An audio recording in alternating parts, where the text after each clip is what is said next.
Okay. Well, welcome to everybody. It's nice to have folks on the call with us. My name is Greg Palmer. I'm the superintendent of the Brewer School Department.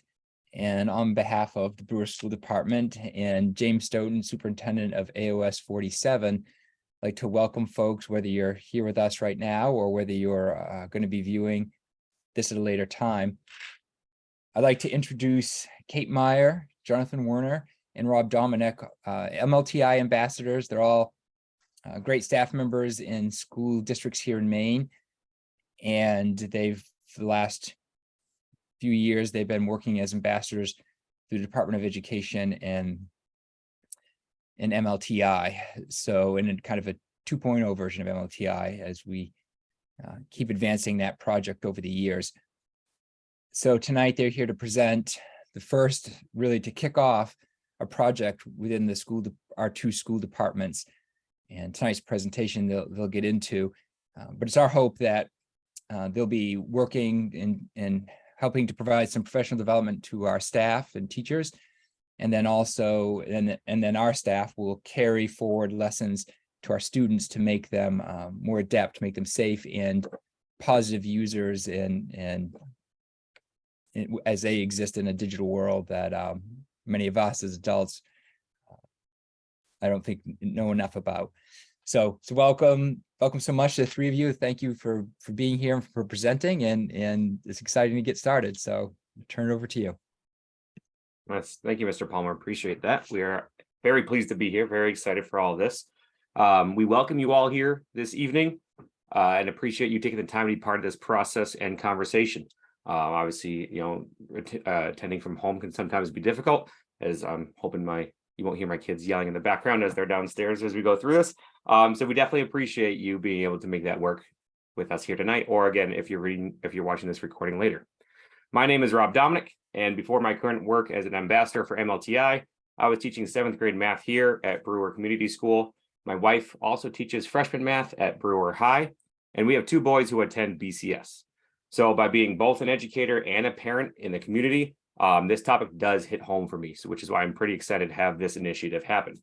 I'm joined by 2 of my ambassador colleagues, Kate Meyer, who teaches English and Design Thinking at MDI High School, and Jonathan Werner, who is the tech integrator at Cape Elizabeth Middle School, where he supports digital citizenship education and runs their makerspace. Just to make you aware, as you may have heard of the MLTI program in the past, and purely think of it as the group that supplies laptops to the students, there has been a shift in its purpose now that technology has become readily available. The need was recognized to help students, staff, and administration effectively use technology in the school setting. And within that construct, starting last year, educators were hired on a 2-year rotation to become MLTI ambassadors with the mission of supporting schools across the state with high quality training and resources with technology integration. Our 3 guiding gears in this MLTI 2.0 program outline the various aspects of our work with digital citizenship, technology integration, and digital instruction and design, being the core topics. Obviously, you are here for the digital citizen aspect of it, and as it's a contemporary one with widespread implications, we definitely appreciate you coming here for that. This presentation is the first to kick off the digital citizenship journey and collaboration. However, in thinking about it, I didn't really like the analogy of calling it step 1. A few times I started referring it to as that seems too discrete and insinuates that there could be a final destination and a possible endpoint. But in reality, much like the trials of parenting, this digital citizenship journey has no defined endpoint, as it is about the process. As with your children as they grow, you might help them navigate the world by holding their hand across the street, having manners at a restaurant, making sure they're careful in parking lots, which as they get older turns into getting them to be responsible drivers, making safe choices. And then if you're anything like me and how I am with my own parents and in-laws, odds are they'll still be coming to you for parenting advice even as adults when they have their own family. So instead, thinking about it as a step 1 of this process, I'm thinking it more of a ripple effect and a wave. There's a central impact that continuously affects the surrounding areas with a 360-degree range hitting it from all angles. In this instance, the ripples start with you, the families and caregivers of the children, so that you are able to assist with the guidance. The next ripple will be helping the staff and students in the districts with knowledge, resources, and strategies in digital citizenship. And then finally, as the ripples spread out, they become more natural part of the community culture. And of course, speaking of community, I know for many of us, I believe we just saw firsthand what the power of and support of a Brewer and surrounding community can do when it comes together. So without further ado, I will hand it over to Jonathan and Kate, as they have done some extensive research into digital citizenship and have a fantastic presentation for you here tonight. If you have any questions as it goes on, there's a Q&A button at the bottom of your screen, which I will monitor. There will also be key pieces and links dropped in the chat at times. Now, the chat won't be fully functional, but the Q&A will be a spot where you will be able to submit your comments and questions. So, Jonathan and Kate, please take it away. Good evening. Thank you so much for the introduction, Rob, and thank you to both superintendents for inviting us to join you this evening. But most importantly, thank you to all of you who are taking the time to be here tonight. The issues we'll be talking about this evening are ones Kate and I are passionate about, and we truly appreciate the chance to get to talk with so many of you about them. To get us started, I want to return for a second to that last postcard, just to say a bit more about Kevin Honeycutt and his work with kids and tech. He's a mentor for me and a wonderful advocate for thoughtfully using tech in education, but I'm starting with him this evening because I love his attitude about presenting. He begins all of his excellent talks with something he calls SIDKY, or something I didn't know yesterday.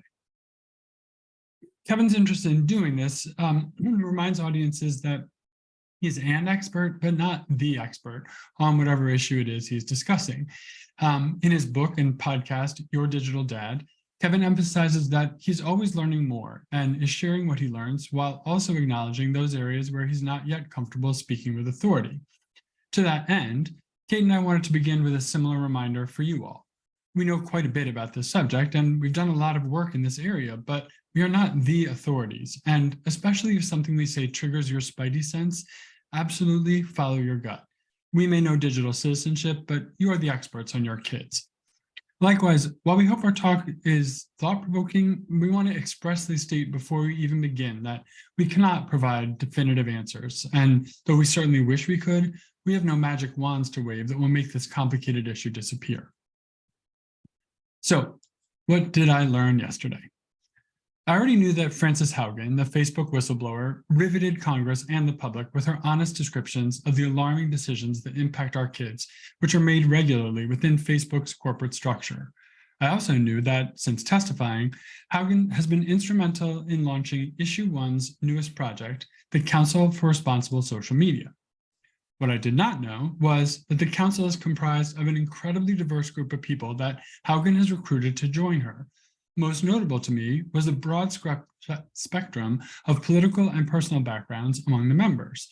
And perhaps most exciting, the presence of influential young stakeholders like Dr. Joel Burville. Dr. Burville has made it his business to fight the spread of medical disinformation, especially as it pertains to people of color. He's brilliantly using the power of social media to reach young people across the country, and his nearly 637,000 TikTok followers and over 18.8 million TikTok likes are proof of the good that emerges when digital citizens take that next step and become digital leaders. Here are two examples of the kinds of posts you might find in his feed. In the first, he expresses amazement at how much influence he's been able to have in the area of medical health equity for people of color. He's genuinely astounded by how quickly his messages are spreading and how many people are hearing his voice. But of course, that's exactly the kind of magic social media can work when it's used for good. In the second, Dr. Burville capitalizes on the way Generation Z is using social media to amplify its messages. And in this short clip, he's responding to the news that one of his followers had what they thought was a mole checked, and by detecting it early, prevented what was actually melanoma from spreading.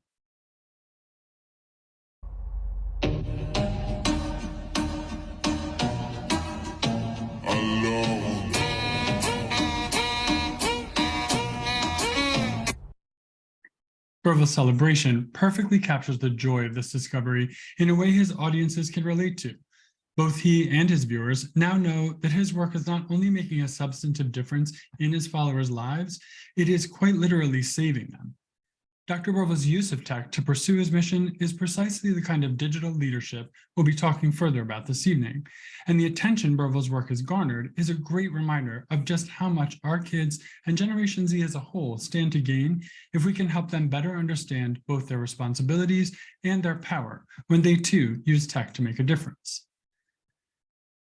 As Kate and I continue to address questions about kids and tech use, we find ourselves returning to some general core principles that govern all the work we do, especially when that work pertains to how kids interact with social media. First, the support we offer kids for navigating their lives online must be grounded in empathy and must stay focused on helping kids to utilize technology in more effective and mindful ways. For us, that empathetic focus is closely paired with the idea of empowerment.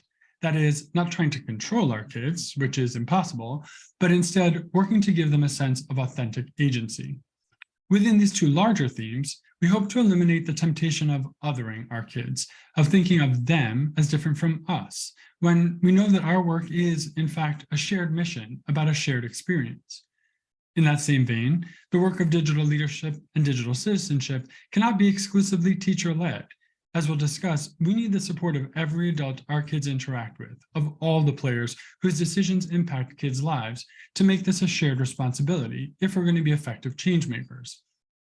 We feel that any model that addresses missteps or unacceptable behaviors in the realm of tech use or misuse must employ a supportive and not a punitive model.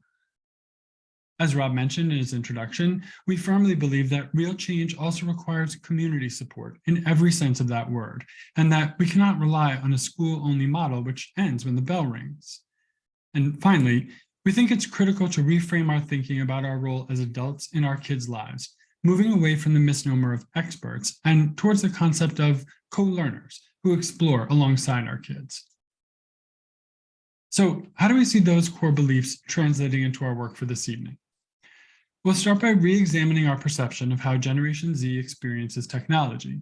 Specifically, we want to focus on understanding the internal experiences of Generation Z as they encounter, incorporate, and inhabit their world online. Second, we'll try to help rethink our assumptions about why Gen Z continues to struggle. We know Gen Z is being actively and unconscionably manipulated by big tech, so we'll next turn to understanding those external forces that are at work in our kids' lives. Finally, we hope to reconsider our role in supporting kids' healthy tech use. It is tempting to emphasize the digital no's and the digital don'ts, the dangers of tech overuse and misuse, but we think the alternative, an emphasis on digital leadership and on the digital do's, offers the most promising path forward as we navigate this uncharted and constantly shifting landscape with our kids. As Jonathan and I were planning this presentation, we kept coming back to the idea that our kids and we ourselves are stuck in the technology wilderness. As we talked more about it, we realized that this metaphor can help us understand not only the digital landscape that they face, but also how we might guide them through it and the role that the whole community plays in this adventure. So let's begin today with our hikers, Generation Z. But before we dive into Generation Z, let's pause for a moment and remind ourselves that the age-old us versus them trope is just old and worn out. We need to shift our paradigm of shaming younger generations to empathizing with them. We can't impose our lens on their world. We actually have to look through a different lens. It's important to understand our place in time and how both of those things impact how we exist in the world. Generations are one way to group age cohorts. The term generation typically refers to people born over a 15 to 25-year span. According to Pew Research, an individual's age is one of the most common predictors of differences in attitudes and behaviors. Age cohorts give researchers a tool to analyze changes in time. They can provide a way to show how different formative experiences interact to shape people's views of the world. Generation Z, also known as iGen, the post-millennials, or even the Zoomers, is the youngest, most ethnically diverse, and largest generation in American history, comprising 27% of the US population. Pew Research recently defined Gen Z as anyone born after 1996. Members of Gen Z have little or no memory of the world as it existed before smartphones. They are growing up with technology, the internet, and social media, which sometimes causes them to be stereotyped as tech addicted and antisocial. The average Gen Z member got their first smartphone just before their 12th birthday. They communicate primarily through social media and text and spend as much time on their phones as older generations do watching television. Even though I'm old enough to be the parent of a member of Gen Z, I find myself able to relate to their connection to technology. I'm part of a micro generation between Generation X and the millennials, usually called the Zennial generation, but I happen to prefer the Oregon Trail generation. The internet became a household phenomenon when we were in our early teens. So we were at the perfect age to be able to dig into technology and really explore it and understand it because we weren't burdened with careers and families. We had the time to adopt digital technology in a way that no other generation had the luxury of experiencing. So we existed in two worlds, an analog childhood and an increasingly digital young adulthood. So because of all this, while I love digital technology and all we can do with it and all it can do for us, I also very clearly remember what it was like to be 15 years old and handed unfettered internet access. And so I have concerns. And I also have a deep sense of responsibility to help lead Gen Z through this digital world. Unlike my generation, who had the time to explore the newly emerging digital world, Gen Z is born into a world replete with digital technology. Pew Research notes that Gen Z is on the leading edge of entertainment media use. That's what we call social media, which is mainly how they're engaging with digital tools. However, unlike my generation, they view their world as existing in a space where they move seamlessly between the physical world and the digital world. While some adults might view these two spaces as real and fake, Gen Z sees them not only as equal, but as indistinct from one another. Let's pause for a second and think about the implications that has for Gen Z. They see these worlds not only as equal, but as indistinct from one another.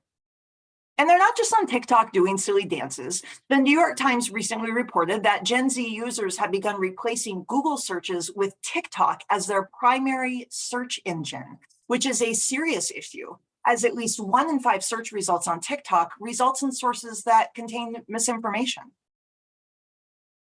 But they're not the only ones who have relied on misinformation. In 2001, Mark Prinsky's article, Digital Natives, Digital Immigrants, was published at almost exactly the same time that my school was moving to one-to-one laptops. In fact, some of you might have been those students in our classrooms. Teachers grasped onto this theory about our learners as new tech was being introduced in our classrooms. And it really gave us comfort that our kids were just naturally digital natives.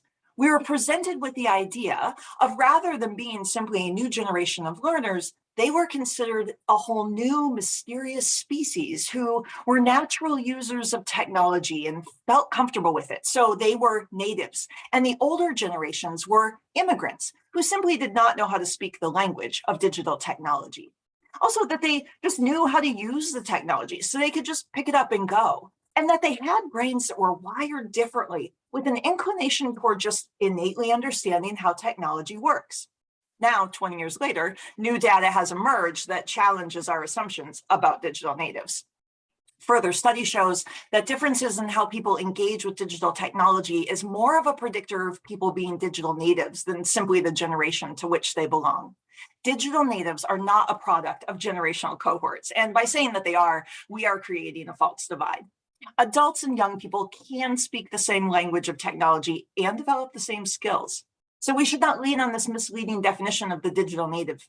Doing so, just as we did in 2001, virtually guarantees that Gen Z is left without any support when it comes to navigating the risks of the internet and digital technology. And really, if digital natives were real, we wouldn't be having this conversation because they'd be fine. They'd naturally understand how to see scams and bad actors. They would know how to stop cyberbullies and how to use digital tools to advance issues that are important to them. While our kids inhabit a digital world, they're not as natural at navigating it, maybe as we were first led to believe.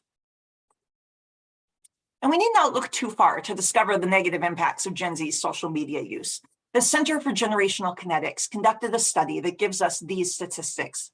Gen Z reports that there is a detrimental connection between their social media use and their mental health. From personal happiness to their self-esteem, it's all under fire. So it's our responsibility to join together and empower them while they develop their skills in order to be able to navigate this digital world that they live in with a sense of confidence and empowerment.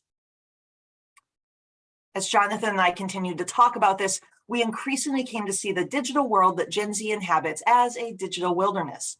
This is where teenagers who are between the ages of 13 and 18 years old spend 9 hours a day consuming entertainment media, and where tweens who are between the ages of 8 and 12 spend an average of 6 hours a day. And that is not including time spent using media for school or homework.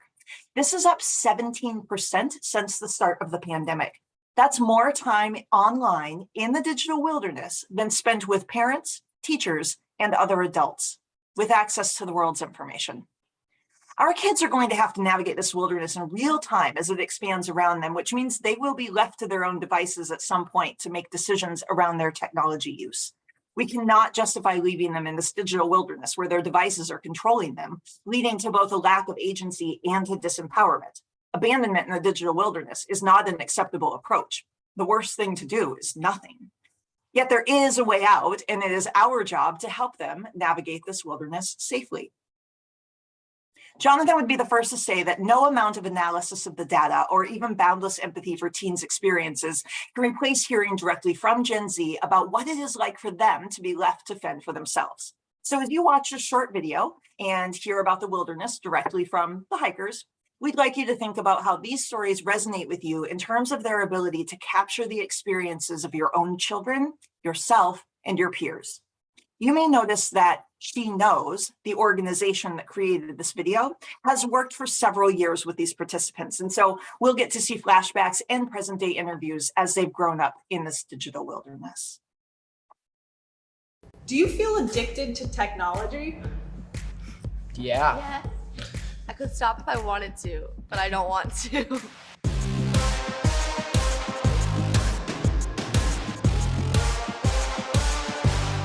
I use my phone 4 hours a day, and Hulu and Instagram are my top used apps, and my mother is gonna kill me.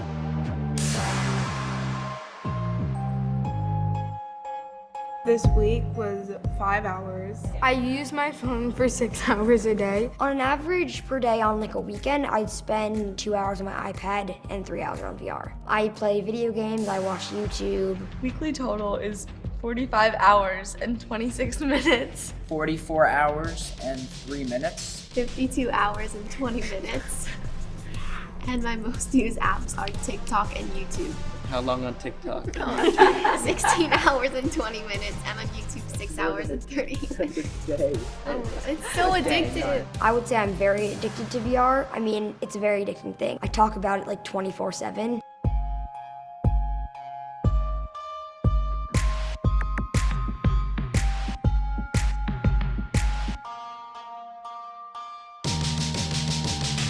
I've had one of those nights where I'm just like, I need my phone. I need it, I need it, I need it. So I constructed myself this. It's my fake phone. It only has one app, and the app is Grey's Anatomy. So I've just been watching a bunch of Grey's Anatomy on my phone.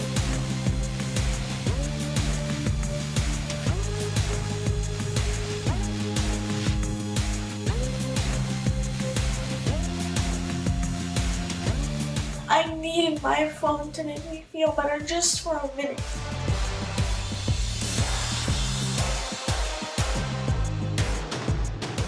I go down the YouTube rabbit hole a lot, where you just like video and video and video. I don't stay away from it, I embrace it. I'll just like find myself spending more and more time on TikTok, usually at like 2 a.m. There's no other way to like entertain myself. Like if Yeah. I'm bored, then it's just like, oh, well, my YouTube. phone's there, so. Yeah.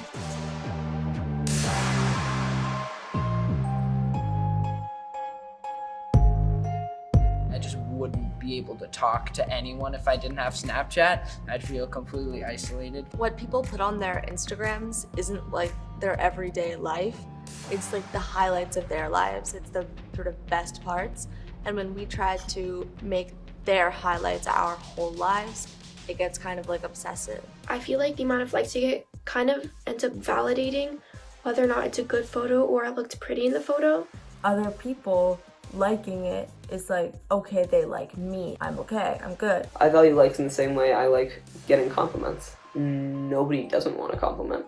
I use my phone a lot as a stress relief because there are a lot of things I have going on in my life. I don't have to worry about if my friends like or do not like the posts and the social stress that I get. What's addictive about Instagram is, just it's an endless bowl of soup.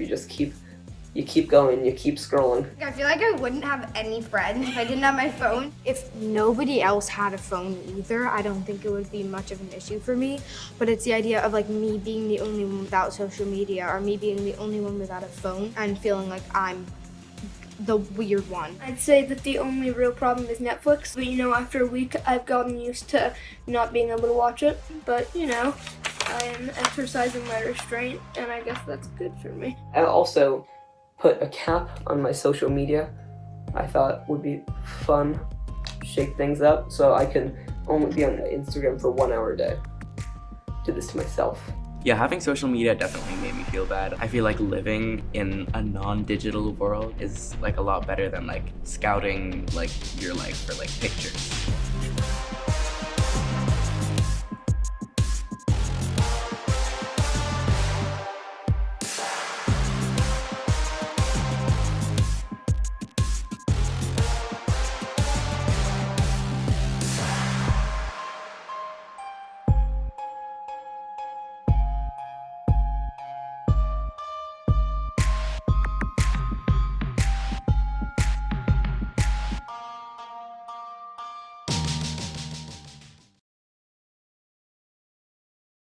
As high as some of those numbers may have seemed, remember that the 45, 50, even 55 hours of weekly usage those kids have just self-reported were prior to the 17% post-COVID spike that Kate alluded to earlier. That is a lot of time on screens. So as we said, we wanted to start today by looking at the internal experience of Gen Z. But if we can help our kids identify and name some of the external forces that are at work, we may begin to better understand the why behind our experiences with technology. Too often, we overlook or just miss that the interactions we have with our devices are actually meticulously crafted experiences engineered by profit-driven equations. As Tristan Harris, a former Google employee who went on to found the Center for Humane Technology, reminds us, every time we interact with a device, we're engaging in a battle with a room full of people somewhere who are pulling out all the stops to keep us focused on them and their product. Every major app and digital product company has one or more of these teams in one or more of these rooms, and each is tasked with the same thing, crafting the most minute details of the digital wilderness that permeates Gen Z's lives. So these teams, they aren't crews, they're grooves.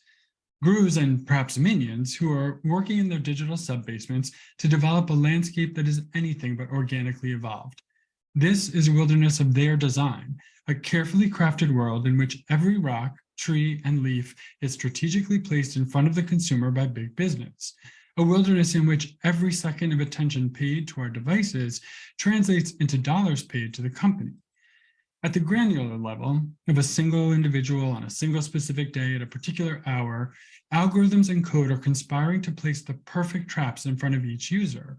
Unfortunately, we, and even more so our kids, mistake these traps for safe, well-marked paths, and we happily plunge into the trees. Wrongly assuming a friendly trail crew has paved the way, we fail to realize that the signs and blazes all point one way, toward the bottom line. Adam Alter, author of Irresistible, The Rise of Addictive Technology and the Business of Keeping Us Hooked, describes big tech's manipulation as a kind of weaponization of apps and games. As he explains, the designers run thousands of tests with millions of users to learn which tweaks work and which ones don't, which background colors, fonts, and audio tones maximize engagement and minimize frustration. As an experience evolves, it becomes an irresistible, even weaponized version of the experience it once was. And in case what I'm describing sounds like hyperbole, we thought we'd share a few specific examples that we hope illustrate this point and which may make for good discussion topics as you continue these conversations with your own children. So first, we have physiological manipulation. Here's an image shared online by a young man who's just won Fortnite, what the game calls Victory Royale. Now, take a look at his heart rate, 167 beats per minute now, and 174 beats per minute just a minute ago. And that is while this young man is sitting still. While I don't encourage you to try this at home, I thought I'd see what it took on my treadmill to get to 174 beats per minute, and let's just say it was not pretty. The room that's full of manipulators at Fortnite headquarters has so perfected their algorithm that they can replicate my near-death experience exercising by simply writing code that elicits the same response for this gamer. He's sharing the photo because he thinks it's funny and cool, but step back for a minute and look at what's happening, and I think you'll agree it's actually pretty terrifying. Let's talk for a second too about the manipulation that occurs through the gamification of social media. Like millions of her peers, this young woman is sharing the exciting news that her ceiling fan is still spinning. I've seen snaps of socks, lamps, pillows, carpet, all of it just as riveting. So why snap this at all? If you've talked to any Snapchat user, you know the answer. Streaks. To keep the streaks, kids are too frequently abandoning their better judgment. They hand their devices and their passwords over to friends only to discover that the decision may have a very negative consequence. Social media's gamification, especially its use of streaks and likes, plays on the exact same human tendency that keeps gamblers pulling the arm of a slot machine. It's something called intermittent variable rewards. Did you know that Facebook began without likes or reactions of any kind? But those rooms full of people vying for our attention realized that gamifying apps would increase usership, drastically increase usership and the length of user engagement. So Instagram and TikTok, and as shown here, Snapchat quickly followed. But as I said, the dopamine hits from intermittent variable rewards and from gamified social media in general leave our kids without access to their better judgment. They abandon their common sense because big tech has rewarded their lizard brain for doing exactly that, for valuing the streak and the likes over their privacy, over their homework, their sleep, and all too often, over their mental health. Even though the news is filled with stories from whistleblowers like Frances Haugen, as she did for Facebook, we nonetheless forget in the moment how we're being manipulated. So let's take a look at one specific example and one that your kids might find particularly engaging to discuss. The publicly stated mission of TikTok is to inspire creativity and bring joy. And to that, I say, baloney. TikTok's internal memo from 2021 overtly stated that the mission of the company is to increase DAU, or daily active users. The leaked memo went on to provide details about the app's algorithm, shown here, a carefully crafted equation that so perfectly creates the feed of each individual subscriber that, as many users have confessed, I'm pretty sure the TikTok algorithm knows me better than I know myself. And as Kate said, with Gen Z increasingly using TikTok as their search engine, looking to the platform for facts or truth, we need to be arming our kids with some healthy skepticism about the answers that emerge as they conduct these profit-driven searches for content that is itself crafted to make a profit. It's no surprise if we think about it that in the abstract, big tech is driven by its bottom line. But particularly for Gen Z, it's easy to lose track of this fact in the moments when we're in the thrall of big tech. Fortunately, the naked greed of this corporate agenda has given rise to some pretty powerful watchdogs, people who are mindful of the stakes and who aren't willing to let kids be targeted. And these good guys are the ones we have to thank for the concept of digital citizenship. Of the many watchdogs Kate and I have researched and reviewed, we're particularly inspired by the work of George Couros and his definition of digital citizenship. While there are many competing definitions of this term, Couros describes it as using the internet and social media in a responsible and ethical way. What we found particularly appealing about Couros' definition was how it dovetailed with his description of digital leadership. Digital leadership, he says, is using the internet and social media to improve the lives, well-being, and circumstances of others. And to quote Couros, this two-pronged approach shifts our focus from the negative connotations around technology to shining a light on how it can empower kids to be digital leaders. Or, to put it another way, pairing digital citizenship with digital leadership allows us to move away from focusing on just the digital don'ts and instead emphasizing the digital do's. Moreover, Couros suggests that the journey toward leadership from citizenship has a readily identified and highly effective starting point. Our kids are all future Dr. Burvils, the TikTok medical disinformation specialist, and Couros has found that if we can help Gen Zers articulate issues they're passionate about, We can then help them focus their energy online to using digital tools to make positive change. For younger kids, and any kids for that matter, this shift can also focus on moving from consumption to creation. That is, from just looking at their devices to using them as ways to be inventive, to write, to code, to draw, to plan, or even to make. As you help support your kids' move toward leadership and towards digital creation, talking with them about how they're interacting with their devices is incredibly powerful. We've pulled together just a few starting points for dinner table or car on the way to practice conversations that can help illuminate some of the areas of potential growth. The first category of these mini discussions falls under the heading of behavioral architecture, which is often defined as the choices you make in the present to influence the behavior of your future self. That Post-it you have on the fridge reminding you to drink water instead of soda, that's behavioral architecture. In the context of tech use, we might encourage kids to talk to each other about removing notifications and reflect together on how having notifications and not having them makes them feel physically or mentally. Ask each other, is this a person I know who's notifying me? If not, why do I need to know about it in this particular moment? We can encourage our kids and others to opt not to be notified by any new apps when they install them. Talk about how drastically things might change for everyone in the family if everyone simply used a traditional alarm clock and left their phones out of reach of their beds. Think together about what times and places could be screen-free. Brainstorm some screen-free events or join some of the ones that already exist. Ask each other, how would it feel to skip tech for a day or a week, like the kids did in that video? And what might we get back during that time? And perhaps most important, create some rules you all agree to. That consistency of behavior can be transformative.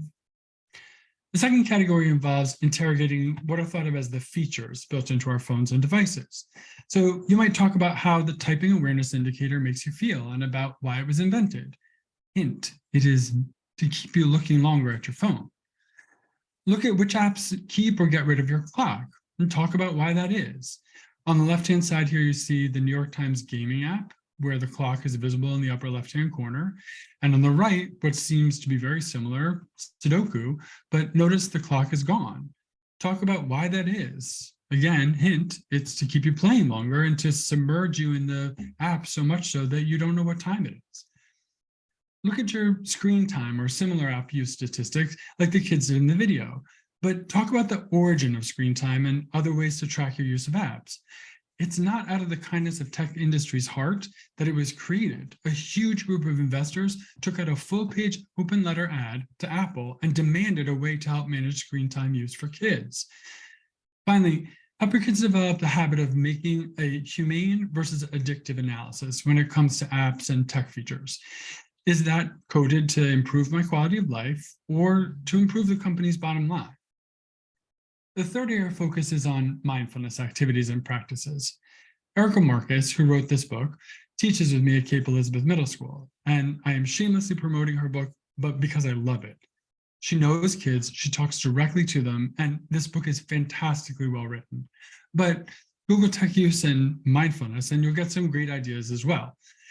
Whatever you focus on as you talk with your kids about tech use, remind yourself that the more frequently kids are pausing to talk about their devices instead of using their devices, the more their awareness will become an automatic response, and their use of their devices will become more thoughtful, intentional, creative, and positive. The subject of these conversations is not the point. As with any effort to change behavior, the more places and times and contexts where they have these conversations, the more the messages are going to stick. We're right that supporting digital leadership is the way forward. We already have one group of skilled people in place to support our kids. Enter your district's educators, the main guides.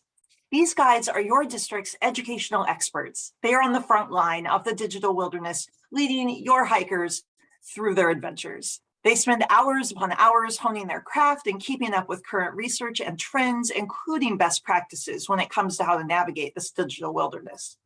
While these guides are the educational experts, they need you as partners, the experts on your children. Anything educators are doing will be even more effective if kids are hearing consistent messages about these challenges at school and at home. In a few weeks, we'll be talking with your children's teachers about some of the great resources that are available to support their work, but we wanted to begin by introducing some of these resources to you. So we've put together a collection of resources, family resources from Common Sense Education. The links are live in the slides that we will be giving you the link to if you don't already have it, so don't worry about trying to track these down. Common Sense Media, sister organization to Common Sense Education for educators, offers a wealth of resources for parents. Their media list recommendations for families can help you get age-appropriate ideas for movies, TV, streaming, games, apps, books, and more.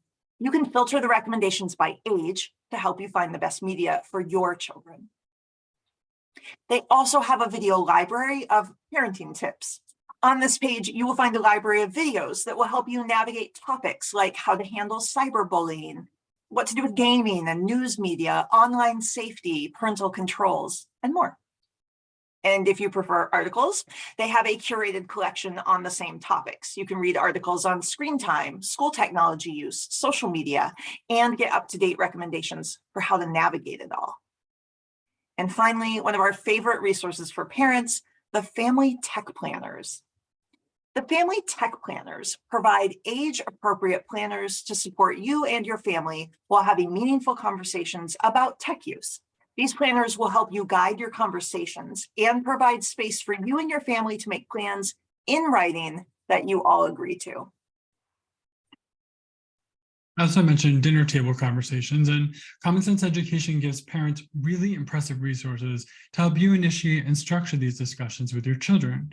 The packets are organized by grade level, and I'll just take a minute to show you the grade 6 through 8 packet to give you a sense of what those contain.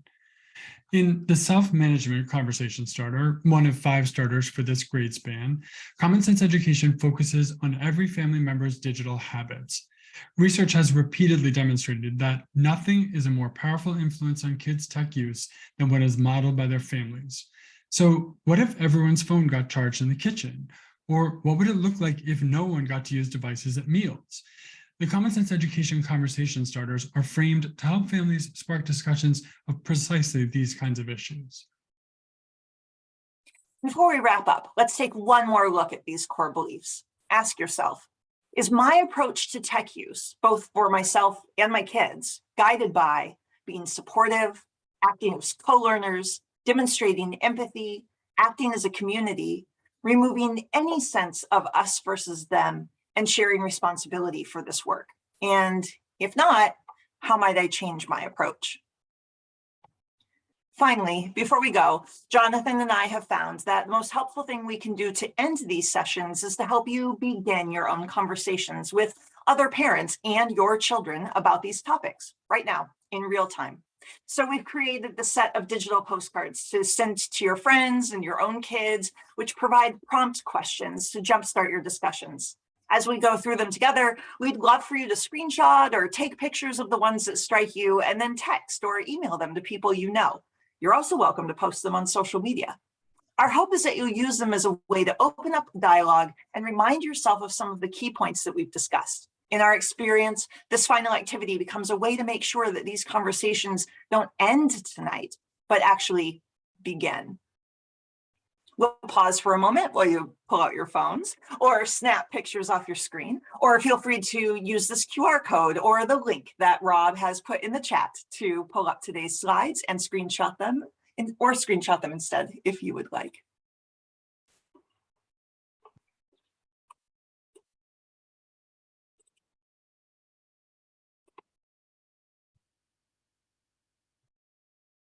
Digital leadership. How might we help our kids focus their tech use time on improving the lives, well-being, and circumstances of others?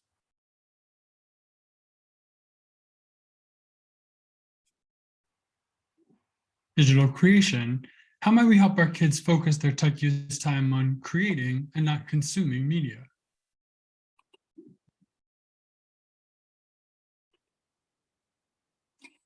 Behavioral architecture.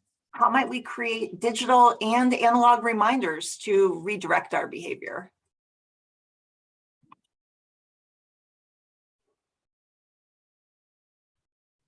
What could be a tech-free space or time? cars, meals, a time of day, a day of the week?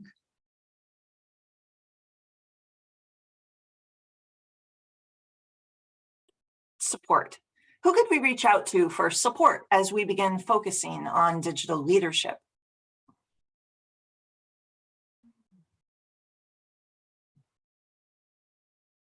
Weaponization. How do we feel and how do our kids feel knowing that the tech they use is being wielded against them?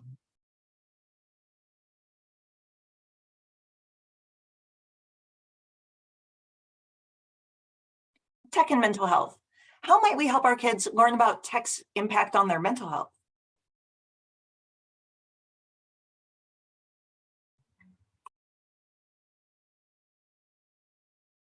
Empowerment. How might we encourage our kids to take the lead in a campaign for healthy tech use?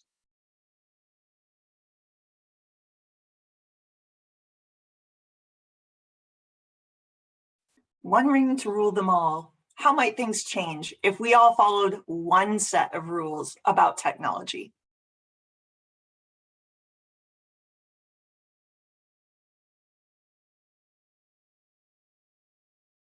And Rob, I love how you started this, so I'm going to need to change this last slide.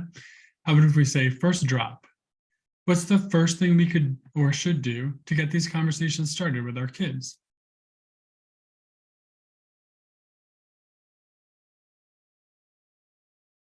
So thank you again for joining us this evening. We're really looking forward to our next opportunity to talk with you all. And for those of you who might want to stay, at this time, we're happy to field any questions you might have in the chat. Any thoughts or questions that folks have? And they would go to the Q&A button at the bottom of your page instead of the chat button.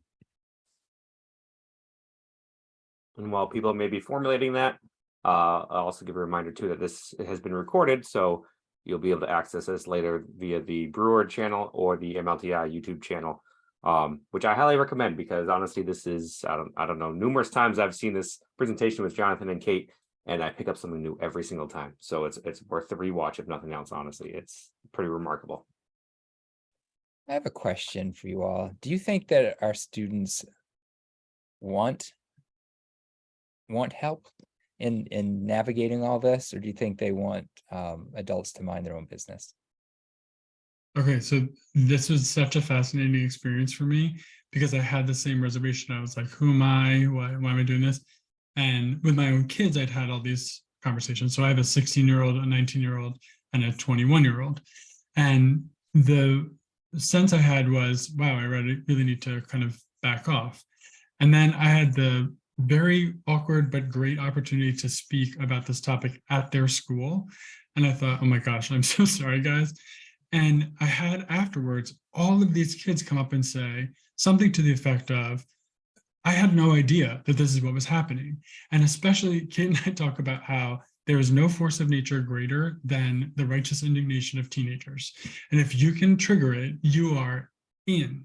And so if you get them thinking about how they're being manipulated, it is amazing how excited they are to join in this process. And one of the sort of experiences I had that made me feel like I had made some progress, and really one of the more rewarding aspects of this work, was I was in a restaurant and a young woman who I didn't know came up to me and said, Mr. Warner, you talked to my school about this. Unzip the pocket in the back of my backpack. And she turned around. I was like, this is a little awkward, but anyway. So I unzipped the backpack in the back and there's her phone. I was like, oh, your phone's in there. She's like, right. After you did this, we created, my friends and I, some behavioral architecture, and we zip our phones in the back when we're together so that we're not using them when we're face to face. And I was like, all right, my work here's done, I can walk away. So it's not going to be immediate. It is not going to be a moment where you suddenly have, the Hallelujah chorus playing in the background because the kids are so delighted that you've engaged. But as you give them the tools to push back and to kind of have critical thinking skills about this, it is incredibly surprising how receptive they are to it and really gratifying. And I think that's one of the reasons for me as an educator that it's so important to talk to our students and our children about how we struggle with this as well, so that it really doesn't become us versus them. But when I say to my students are older, so they're 11th and 12th graders, but when I say to them, you know, what are you struggling with? Here's something I struggle with. How do I turn these notifications off? They're distracting me, you know, and opening up a conversation about what's happening for me and how it's making me feel opens up that conversation for them. So really, like, avoiding the othering, you know, those young people and their technology, we really can't do that. We really need to be very open and honest about what's happening to all of us, so that we are, like Jonathan mentioned, the righteous indignation of teenagers, which I just adore, but we're railing against the man together with our children. And so I think that's really an important kind of attitude to approach this with. And to have the adults as part of that conversation too. I mean, it empowers the kids to feel like they can have those conversations as well. You know, like I could see some students being hesitant about trying to be the one that brings it up to their social group of friends or whatever. But if they see the adults talking about it, they see the parents or guardians or teachers discussing it, then they feel like, hey, that's okay to discuss. They have the norm, they have the model to work off of. For those of you that have younger kids, there is a hilarious experience to watch them police the adults in their homes for use. And one of my wonderful friends at Cape, her son at the time that they started doing this was 6, and they had a diet, effectively, like everyone gets 30 minutes. And for every minute someone went over, their son got the time. Never a better police officer than this young man who was like, "Oop, sorry, mom, 2 minutes for me. Oops, sorry, dad, 2 minutes for me." And by all following that rule, he has learned from this really young age that there is a consistent message in the house. And one of the things that, you know, Kate mentions sharing your own struggles. My whole interest in the subject came from my own total tech addiction. I was completely misusing and in the thrall of social media in particular. And I was looking to it for affirmation. I was looking to it for proof that my ideas were important. And I got completely lost. And I have told that story to kids repeatedly and what it was like and the things I realized I was missing out on and how difficult it was to give up. It was like physically difficult to do. That experience is so real and so vivid for me that when I talk about it, they can't help but feel like, wow, okay, it's not so weird that I have those experiences. Erica Marcus, who I mentioned, has them do something really simple. And she has them take out their phones, put them face down on their leg and not touch them.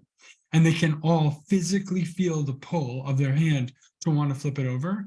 And then she says, what would it be like if it vibrated right now, right? And they can all do that. And I've done this presentation where I intentionally make the presentation, make the sounds of phones, and you watch people like, sort of shake, and they'll like grab their leg thinking it's them.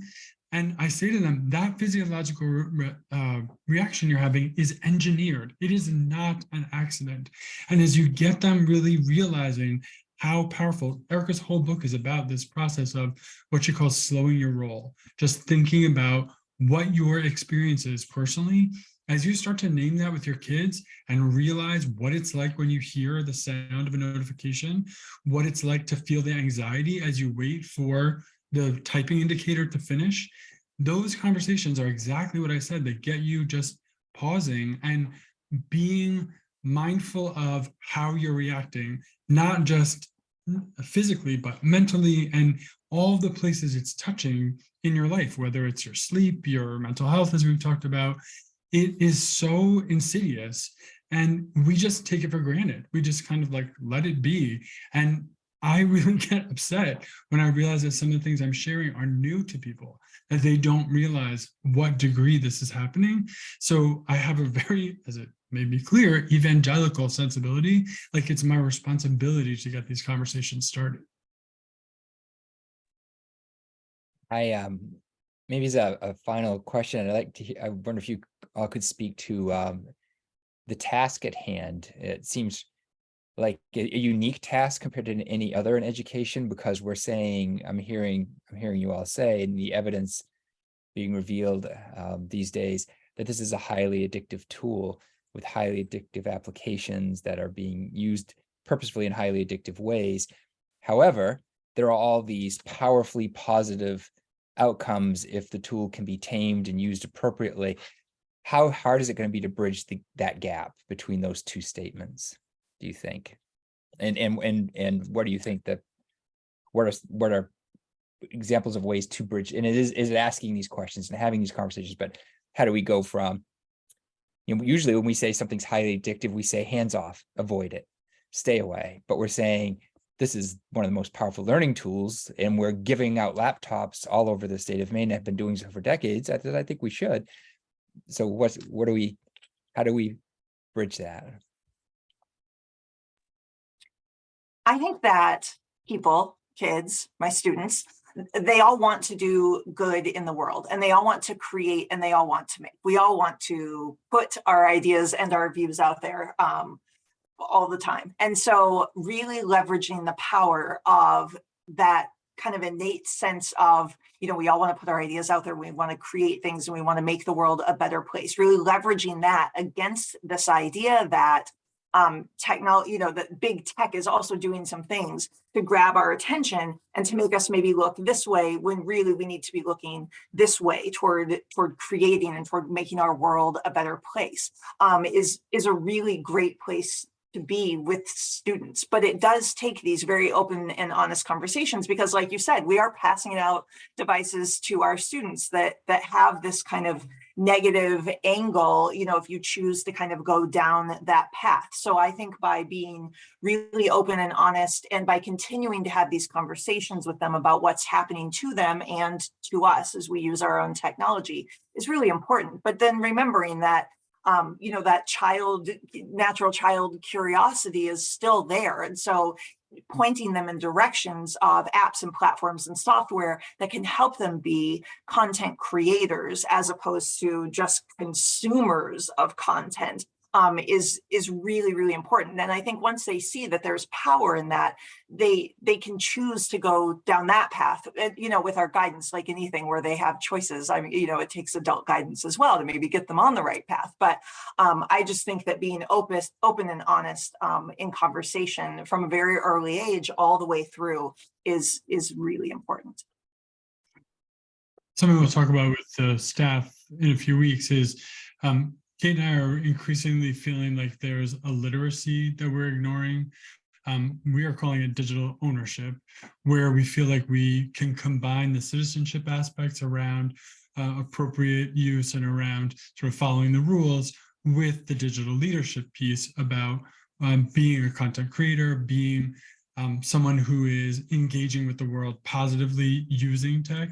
So I think the analogy that we've created is we would never hand kids War and Peace in kindergarten and be like, good luck with that, hope that goes well for you. And yet that's exactly what we end up doing so often without narrating, navigating, helping them develop critical thinking skills. So I think part of it is on us to figure out how are we going to prioritize this, and exactly as you all are doing now, naming it, sort of giving it its due, instead of just assuming that the kids will be all right. We drew this title from this idea that unlike anything else in teaching, this area is one we've really given them so much play, and yet it's one of the most dangerous, or potentially dangerous, that are out there.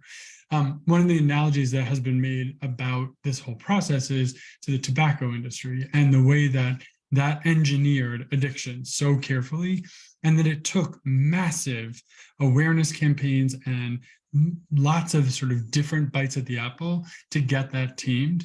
And I think what we're already starting to see is the realization that it's going to be a much broader community, even than what we've talked about tonight, where regulation needs to change. Seattle Public Schools is currently suing social media apps over this exact issue about the addictiveness, about the impact on their health and their mental health. And I think that it is going to take a literal village, like a united front, to say this has to change, because as long as it's impacting the bottom line, it's not going to be voluntary on the part of the industry. So we're left with a responsibility that we shouldn't have, but we do have, to figure out how to give kids those tools. And I think we underestimate them if we think that they can't do it. But at the same time, we also abdicate responsibility if we don't help them figure out the method to do that.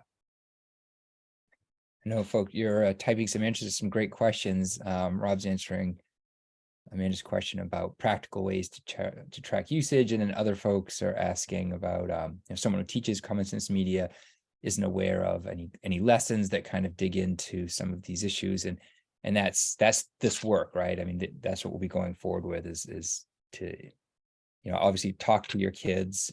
You can I'm sure there are apps or ways to track usage, but having conversations, which is what you've all been talking about tonight, I assume you'd recommend, and that going forward in the lessons, both with kids and providing resource to parents is, and to teachers, ways to dig into these topics in lessons that can be conducted with students. Is that all correct? Yes, perfect.